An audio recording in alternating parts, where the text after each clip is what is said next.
तो फाइनली दोस्तों पवन स्टार पवन सिंह के माँ का एंट्री हो चुका है यहाँ पे और साथ में पवन सिंह की भी एंट्री हो चुकी है इवेंट के लिए।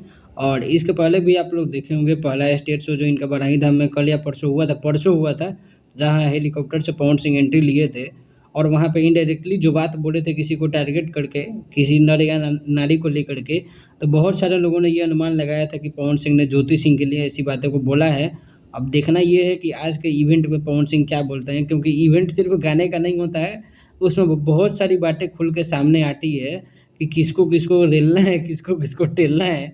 ये सारी चीज़ें इवेंट में पवन सिंह बोलते हैं खुल करके।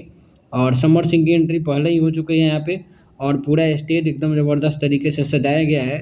और ये जैसे कि मैंने बताया था कि होटल के अंदर होता है प्रोग्राम बहुत सारा, लेकिन आज खुले यानी होटल के प्रांगण में ही इस तरह का व्यवस्था किया गया है। अब देखना ये है कि आज पवन सिंह क्या बोलते हैं, क्या दाड़ मारते हैं, ताकि इन लोगों को कुछ माल मसाला मिले इससे। बाकी आप लोग सब्सक्राइब करके जुड़े रहना ताकि जो भी वीडियो है आपको देखने को मिले।